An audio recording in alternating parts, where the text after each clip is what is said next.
un petit book haul, mais pas que. Je vous laisse voir ça tout de suite.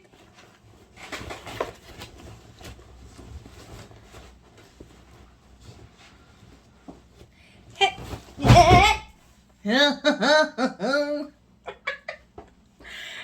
tout le monde, j'espère que vous allez tous et toutes très bien. Hop, la bretelle qui se remet bien. Je suis en train de rigoler parce que j'étais prête à faire mon truc. De toute façon, vous l'avez vu, hein. Et je vais tomber mon truc. Mon cabas. Bref, vous savez, je vous l'avais dit dans le vlog. Si vous n'avez pas vu le vlog, ben, il sera certainement un petit i.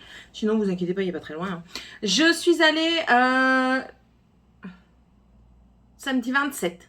Ouais, samedi 27 novembre, au Salon du Livre à Mons, donc à Mons Livre. Et dessus, je suis tombée sur... Genre, elle y est allée exprès pour ça, mais elle est tombée dessus. Je suis allée voir les éditions Plume Blanche qui m'avaient, depuis un moment, tapé dans l'œil, plein de bouquins qui me faisaient waouh. J'avais vu Les Entraves de l'hiver de Jenny Bergier dans Aliénal, et du coup, j'ai dit c'est obligé, je me le prends. Donc du coup, je vais vous présenter ça, mais aussi, étant donné que j'étais partie, j'ai fait quelques petits achats make-up. Du make-up et des livres. C'est pas magnifique? Deux grandes passions en une. On va parler d'abord des bouquins, puis si possible, je vous mettrai un timeline pour aller directement au haul make-up si ça vous intéresse plus. Voilà. Donc voilà, on commence. Attendez, je me réinstalle tout de suite. Vous voyez déjà une partie des livres qui est là. Et on va commencer avec ce bouquin. C'est la Catacombe Ville. C'est la suite de... Merde, je me souviens plus. Ouais, L'Enfant du cimetière de Pierre Brûlé, des éditions Sema. Le premier tome, j'avais adoré, j'avais aimé cette ambiance de mort mais joyeuse dans le cimetière, de cet enfant abandonné et tout ça. Et là, on a la suite. En fait, Johan est maintenant papa d'une petite fille et il va devoir être confronté à la retrouver parce qu'il y a quelque chose qui plane encore au-dessus de sa tête. Sa fille a disparu et il doit la retrouver, et pour ça, il va se rendre dans Catacombeville, je pense. Et j'ai hâte de savoir ce qu'il en est. Il y a un troisième opus qui signe la fin de la trilogie normalement. Donc voilà, j'ai très hâte de le lire et je vous en dirai des nouvelles de toute façon. Ensuite, sur le stand des éditions Plume Blanche, j'ai pris Rose éternelle de Ophélie Duchemin. Donc c'est écrit « Aime et sois aimé en retour, et tu connaîtras l'abysse de la solitude pour toujours ». Ça vous rappelle rien? C'est une réécriture de conte de La Belle et la Bête, déjà magnifique.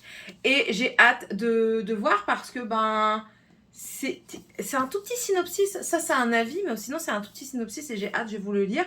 Trahison, complot, voilà que le destin guide les pas de Méliane au pied de la mairie Lara. J'ai du mal. Ce mystérieux arbre couvert de roses, protecteur et gardien d'une famille royale déchue, dans l'ombre rôde la bête, monstrueuse et redoutable, que Méliane devra apprivoiser pour sauver les siens.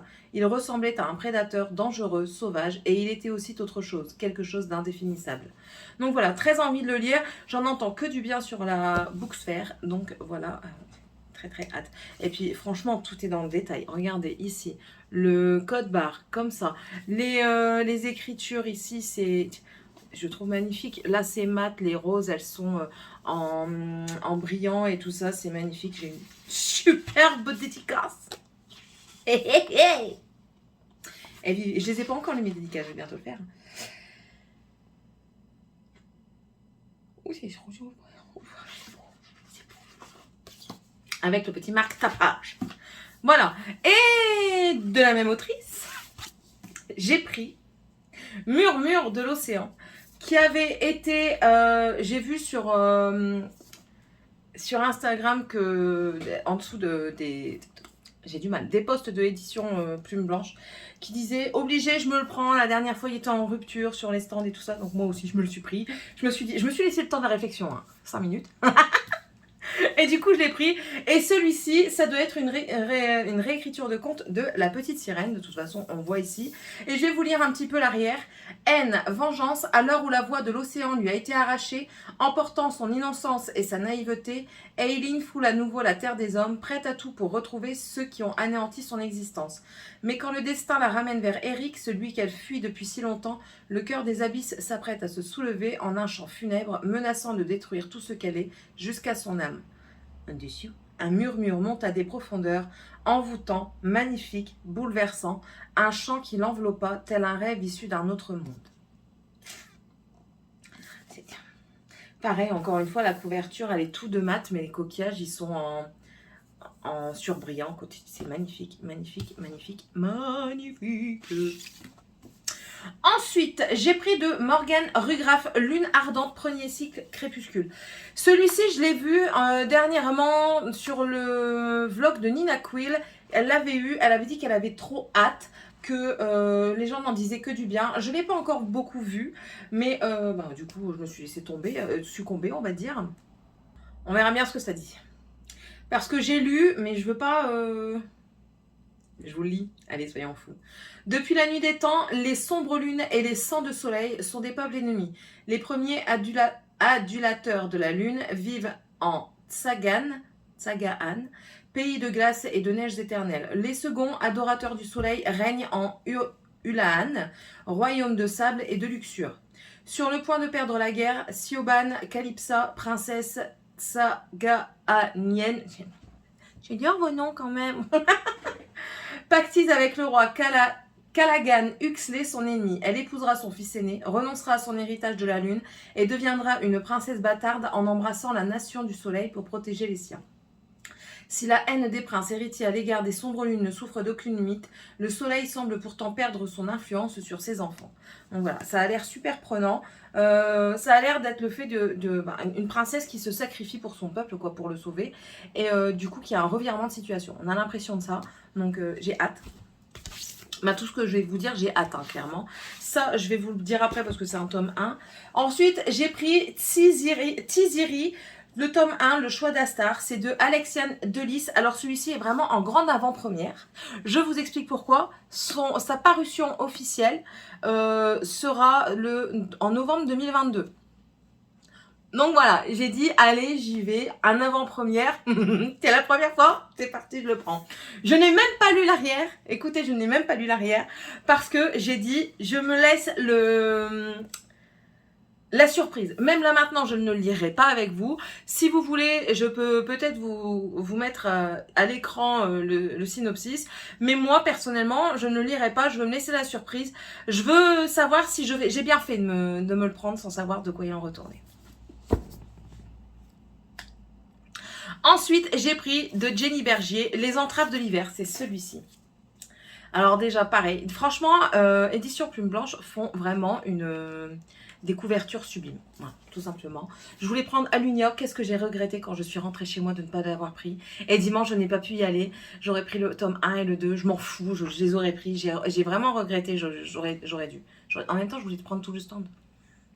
Après, j'ai vu une femme qui était là et puis elle discutait et tout ça. Et puis moi, après, je prenais mon livre. Et elle disait, vous n'avez qu'à faire comme moi. Il y a une box à mon nom, je viens, je la paye, je la prends. Je vais peut-être faire ça. Hein. Enfin bref. Du coup, ici, c'est Les Entraves de l'hiver. C'est une histoire de Jack Frost. Et j'adore Jack Frost. Écoutez, Jack Frost a un plan. Depuis des siècles, il n'existe que durant quelques semaines en décembre, veille au bon déroulement d'hiver avant de retourner, contraint et forcé par le gardien au sommeil. Mais pas cette année. Il compte bien l'affronter et faire basculer le cours de son existence à jamais. Mathilde, quant à elle, s'astreint à une vie bien ordonnée, malgré une immense fratrie qu'elle tente de maintenir sur les rails. Oui, Jack Frost a un plan. Sauf que ses pas croisent les siens, ceux de cette jeune fille au bonnet rouge, celle qui fera chavirer tous ses desseins. Une histoire d'amour, Jack Frost. Oh, c'est trop mignon. Oh, j'ai hâte, j'ai hâte, j'ai hâte. J'ai hâte. Il en faut peu pour être heureux, c'est moi. Et ensuite, celui du printemps, c'est Les Chimères du printemps. Pareil, il est en avant-première, il n'est pas encore en vente. Jack Frost, là, Les Entraves de l'hiver sera bientôt en vente. Mais il y a encore Non, c'était les dernières précommandes dédicacées. Celui-ci va être normalement en précommande. Je m'avance peut-être. Mais moi, je l'ai eu en avant-première sur le stand. Ils étaient contents. Je n'ai même pas lu l'arrière non plus, mais je vais le lire avec vous, celui-ci. Maître du printemps depuis de nombreux siècles déjà, Maewyn espère retrouver son humanité et sa mortalité. Doux, pacifiste et rêveur, le bel Irlandais entame enthousiaste la liste des tâches confiées par les étoiles. Sa quête guide alors ses pas vers Dahlia, étudiante, musicienne et maman d'un petit bonhomme dont les gazouillis rythment sa vie. Seulement, rien n'est jamais offert, surtout pour un maître des saisons. L'heure est venue d'assumer ses choix et d'affronter les conséquences de ses actes. Oh, déjà, on me parle d'Irlande. J'adore. J'adore les romans irlandais comme ça. Oh, ah ouais, non. Ah ouais. Déjà, je suis convaincue. Et en plus de ça, une histoire d'amour peut-être impossible. Oh là là, c'est super intéressant. Et puis c'est frais, c'est printemps. Alors elle va en sortir 4 normalement, donc chaque saison. Mais c'est frais, j'aime bien le fait que ce soit printemps, chimère du printemps. Pareil, la première de couverture, elle est magnifique. Même l'arrière, hein, tout aussi belle. Franchement, ouais. Et ensuite, le dernier. Alors, je ne connais pas du tout, à la base, cette autrice. Je n'avais jamais entendu parler de ses bouquins. Et si vous voulez, j'avais un make-up tout de bleu fait. J'avais mis le paquet. Et quand elle m'a vu, elle m'a dit oh, mon livre, vos yeux iraient super bien avec mon livre. Donc, je la remercie. Puis, je vais faire mon tour. Et quand j'ai acheté tout ça, j'y suis retournée et je lui ai dit écoutez, vous m'avez titillé. Vous avez titillé ma curiosité. Donc du coup, voilà, elle m'a expliqué un petit peu. Je vais pas vous lire le synopsis, ou peut-être on verra. Ce sont Poussières d'étoiles de Linda da Silva. C'est une histoire de 3 femmes dans 3 époques différentes, mais qui sont reliées par quelque chose en commun. Et comment dire, aventure hors du commun, je vais vous le lire parce que je suis pas très douée quand j'ai pas lu déjà. Déjà, je suis pas très douée quand je les ai lus pour raconter sans raconter. Alors si je l'ai pas lu, c'est même pas la peine. Je vais vous lire derrière, hein. 3 femmes, 3 époques, 3 destins. 1890. Je me prénomme Suzanne, 20 printemps tout juste, employée comme femme de chambre dans l'une des plus belles demeures de ville d'Avray pour le compte de la famille Delattre. Ma passion est la danse classique et mon rêve devenir une grande danseuse. Aucune ombre ne devait assombrir mon destin et pourtant. 1980. Je suis Lise, la quarantaine, infirmière libérale. J'élève avec l'aide de ma mère mon fils Patrick. Je prends mon métier très à cœur. La vie ne m'a pas épargnée. Je ne me suis faite à cette idée.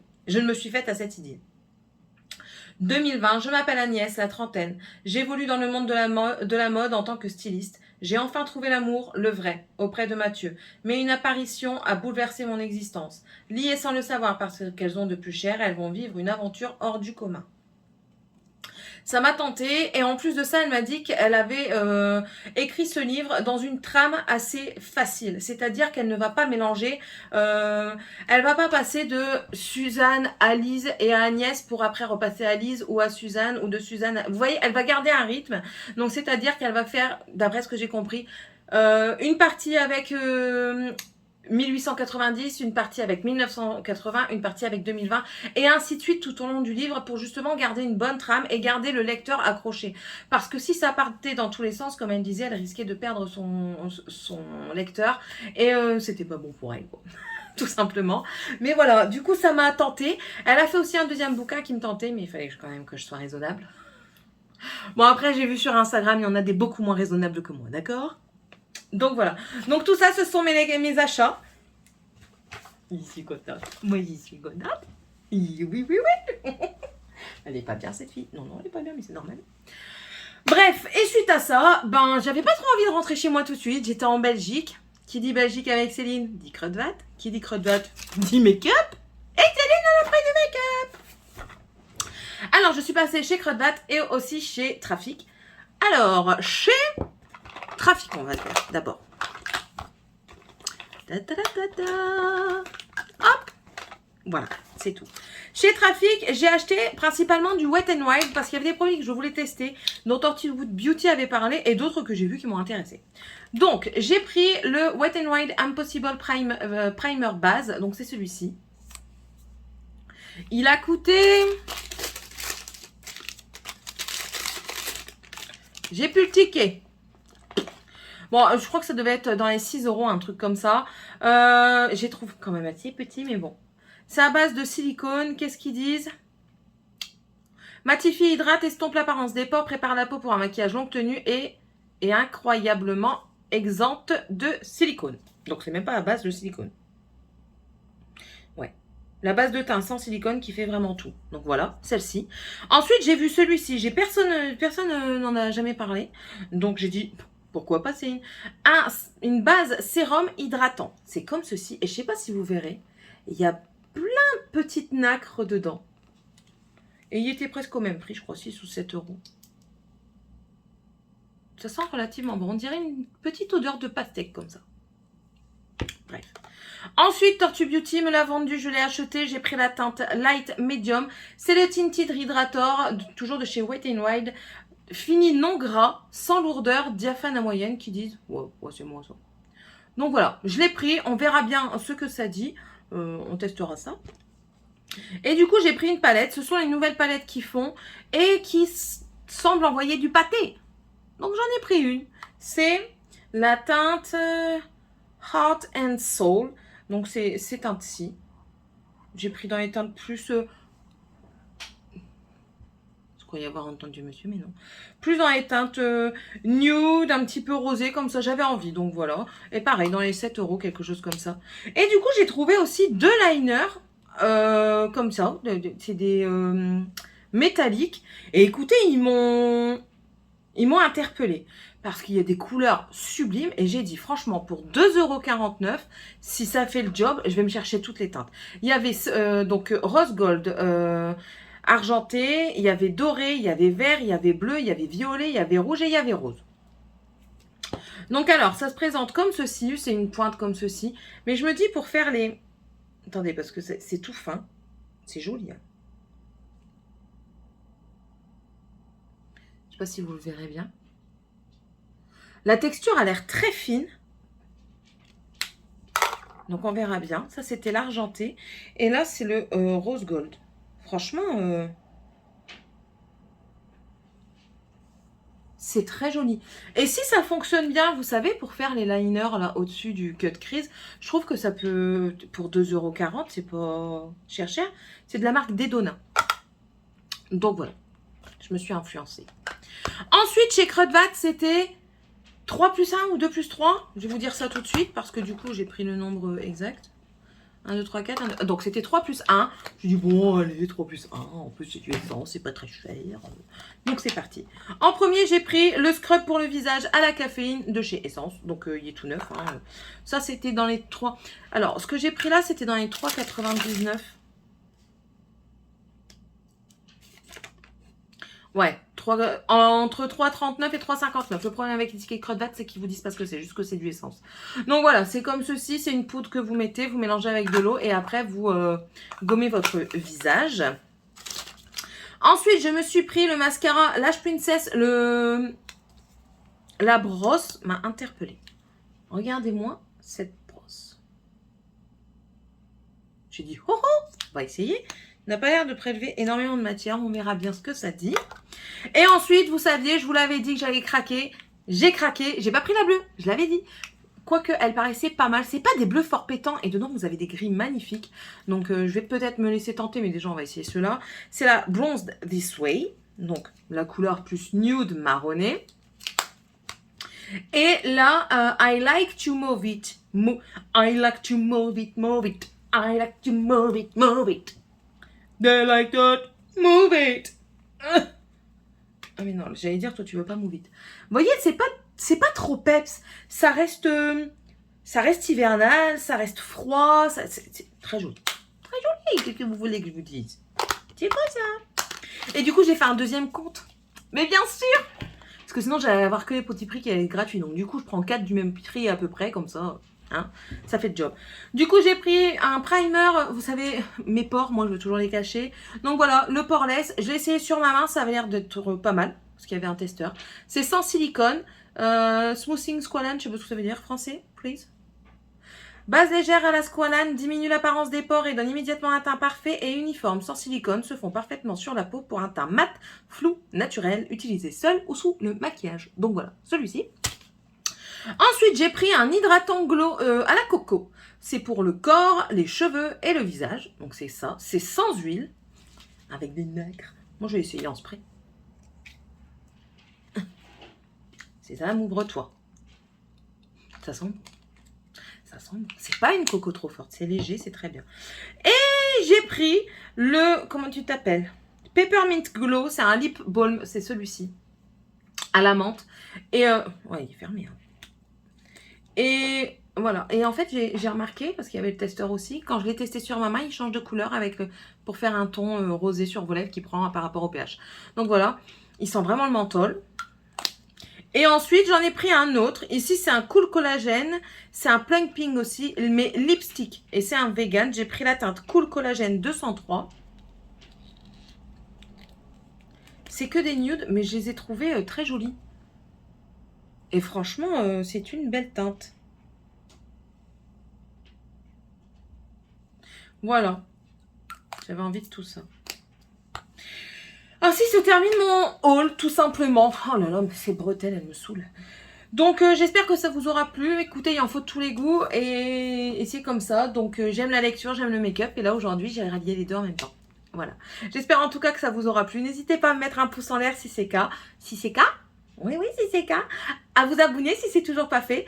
Vous êtes le ou là, bienvenue chez moi. Moi, c'est Céline. Et vous voyez un petit peu mes deux plus grosses passions. J'en ai d'autres, hein, bien sûr. Mais voilà quoi. Je crois que j'aurai jamais toute une vie pour faire ce que je veux faire. Mais c'est pas grave. C'est pas grave, c'est comme ça, on essaie comme on peut. Allez, je vous souhaite à tous et à toutes une très bonne journée et on se retrouve dans la prochaine vidéo. Bye!